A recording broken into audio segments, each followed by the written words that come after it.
Welcome to episode 340, Issac Perlmutter, from funeral attendant to comics king. This is an outline of episode 340.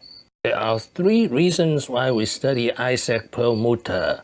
First, he is king of comics and president of Marvel since 2007.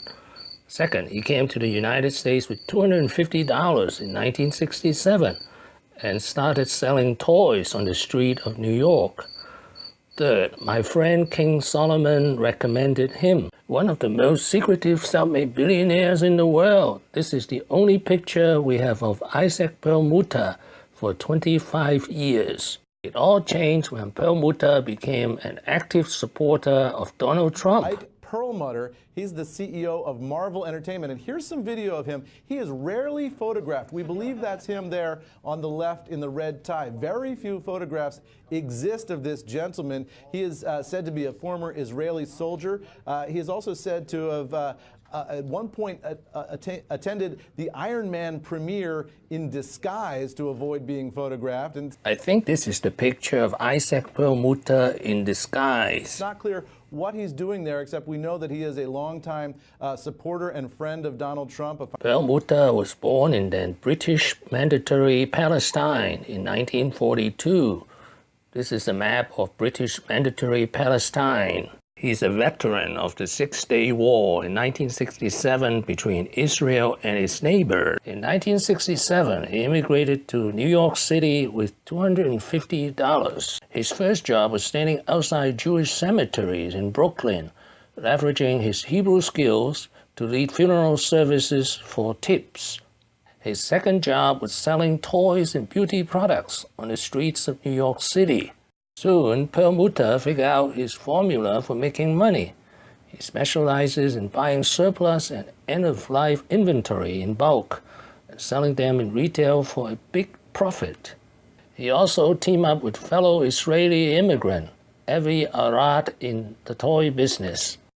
Then the opportunity came in 1997 when a comic company called Marvel declared bankruptcy. By this time, Marvel themselves were in trouble. The bubble representing their sudden renewed interest in comics had burst, and there were too many books out there not making enough money.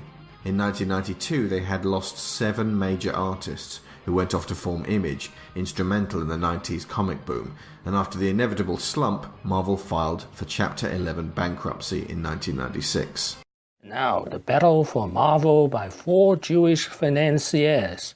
First, Ron Perlman. Second, Carl Icahn. Third, Issac Perlmutter. Fourth, Avi Arad. There were various legal issues at the time involving Ronald Perelman, owner of Andrews & Forbes, and Carl Icahn of Icahn Enterprises, grappling for complete control. In the end, Toy Biz owners Issac Perlmutter and Avi Arad retained control of Marvel, with the banks in their favour. It was thus Toy Biz that effectively saved Marvel at this time, merging with the Marvel Entertainment Group to become a division of the resultant Marvel Enterprises. Other lines have been created along the way, with Hercules and Xena's Legendary Adventures being notable. They also gained the coveted Lord of the Rings license, which were immensely detailed and brimming with accurate accessories, with each consecutive movie yielding better sculpted likenesses. In 2009, he sold Marvel Entertainment to Disney for $4 billion and became a billionaire. He also owns Remington Beauty Products, but that's a small part of his immense fortune. Next, Perlmutter's battle with Kevin Feige of Disney.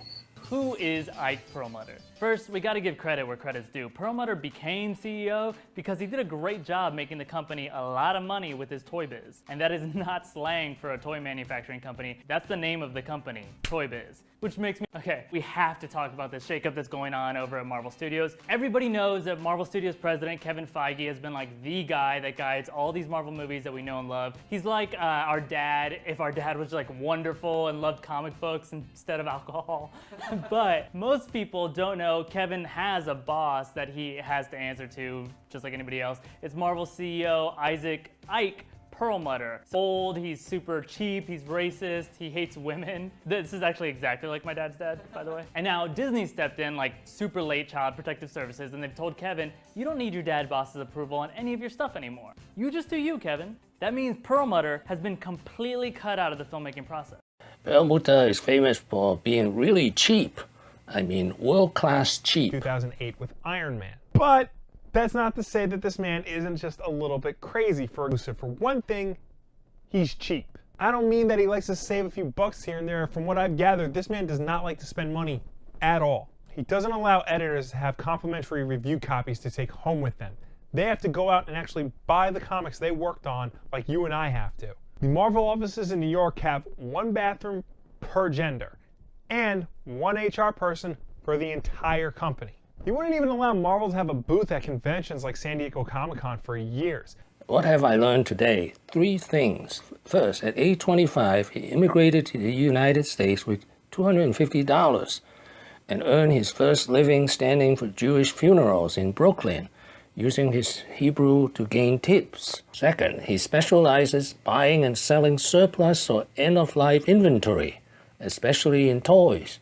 In 1997, he bought a bankrupt comics company called Marvel. Third, he became billionaire when Disney acquired Marvel for $4 billion in 2009. Thank you for watching. Please subscribe and leave your questions and comments below. My next video will be Issac Perlmutter, 8 lessons. Wishing everyone peace and prosperity.